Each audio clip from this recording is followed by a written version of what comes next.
जी जुड़ चुके हैं। आचार्य राम यहाँ है, आप कहाँ हैं? रूपका जी, जहाँ राम है वहीं मैं हूँ और जहाँ राम है वहीं आप हैं। राम के बिना तो कुछ है ही नहीं। जीवन की कल्पना भी नहीं की जा सकती है। जब जीवन की कल्पना नहीं की जा सकती है तो फिर भारत की कल्पना कहाँ से की जा सकती है, और जब भारत की कल्पना नहीं की जा सकती है तो भारत के लोकतंत्र की कल्पना कैसे की जा सकती है।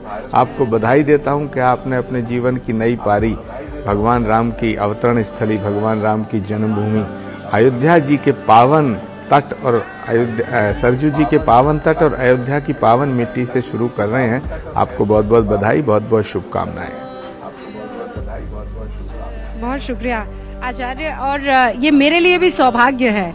2011 से मैंने अयोध्या को देखा है और आपको सच बता रही हूँ, पहले जब अयोध्या वासियों को देखती थी महाराज और शुक्ला जी और आचार्य जी और बाकी तमाम व्यूअर्स, उनके चेहरे की बनावट में होठों की जो बनावट है कुछ इस तरह होती थी।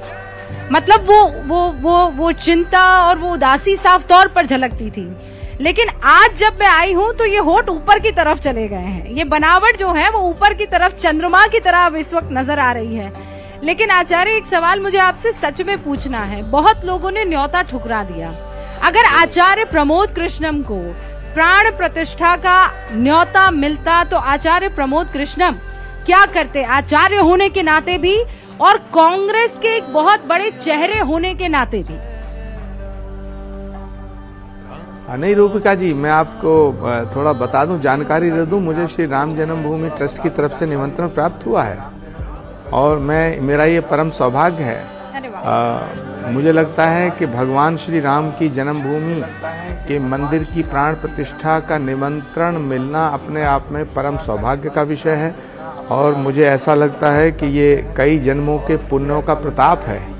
अब जिन्होंने न्योता ठुकराया है, मैं उनके विषय में क्या कहूँ, क्योंकि भगवान राम के इस उत्सव में पूरे भारत का आनंद है, पूरे भारत का गौरव है, सनातन का आनंद है, सनातन का गौरव है।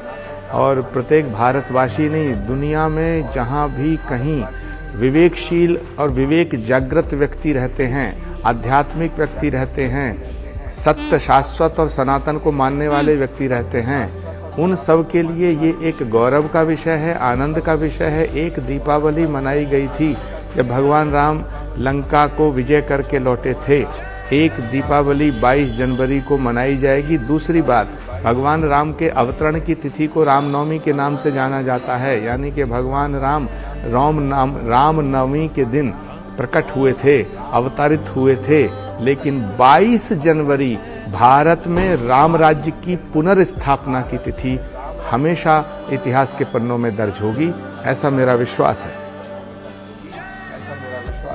आचार्य, आप इतनी बड़ी बातें कर रहे हैं और वो भी ऐसी बातें, मैं एक तो मुझे समझ में नहीं आता है कि मैं आपके साथ आचार्य के तौर पर सवाल जवाब करूं कि कांग्रेस के नेता के तौर पर। और चूंकि कांग्रेस के नेता आप हैं और आप कह रहे हैं कि उनके बारे में क्या कहें जिन्होंने ठुकरा दिया है, क्या उसके पीछे एक पॉलिटिकल मकसद है? अगर वो यहाँ आ जाते तो जिस बात का विरोध कर रहे हैं वो फीका और धीमा पड़ जाता। और ऐसा वो क्यों चाहेंगे कि कोई और पॉलिटिकल पार्टी की जीत में वो जीत अपनी दर्ज कराए या वो साथ दर्ज कराए? रूबिका जी, जाको दुख विधाता देई ताकि मत पहले हर लेई। रावण भी बड़ा विद्वान था, पराक्रमी था, शिव का भक्त था, है ना। लेकिन क्या करें। और मजेदार बात यह है रूबिका जी, बहुत ही इंटरेस्टिंग बात है और बड़ी विडंबना के साथ इसको देखना का चाहिए कि भगवान श्री राम के मंदिर की प्राण प्रतिष्ठा का निमंत्रण अस्वीकार शब्द का पत्र जारी करने वाले वो हैं जिनके नाम में स्वयं राम है। दूसरे वामपंथी नेता हैं हमारे सीताराम येचुरी, उन्होंने भी निमंत्रण ठुकराया, उनके नाम में भी सीताराम है। जिनके नाम में राम है वो राम का निमंत्रण ठुकरा रहे हैं। अब राम के निमंत्रण को ठुकराने के बाद इस भूमंडल पे जगह कहाँ बचती है? कौन स्वीकार करेगा आपको? ये दुर्भाग्य का विषय है। भगवान राम के मंदिर का निमंत्रण मिलना सौभाग्य का विषय है और भगवान राम के मंदिर के निमंत्रण को अस्वीकार करना दुर्भाग्य का विषय है। इससे अधिक मैं कुछ नहीं कह सकता हूँ, क्योंकि मैं जिस पार्टी के साथ खड़ा हूँ वहाँ बहुत ही आत्म मंथन और आत्मचिंतन की आवश्यकता है। दूसरा, कांग्रेस पार्टी कभी राम विरोधी नहीं हो सकती थी, ऐसा मेरा मानना है, क्योंकि कांग्रेस पार्टी महात्मा गांधी के रास्ते पे चलने वाली पार्टी है। जो महात्मा गांधी अपनी हर सभा की शुरुआत रघुपति राघव राजा राम कहते थे, पतित पावन सीताराम कहते थे। दूसरा, बाबा साहब अम्बेडकर ने जो भारत को संविधान दिया, उस संविधान के पन्नों पर भगवान श्री राम के दरबार का चित्र अंकित है रूबिका जी। तो भगवान श्री राम के दरबार का चित्र भारत के संविधान पे अंकित है।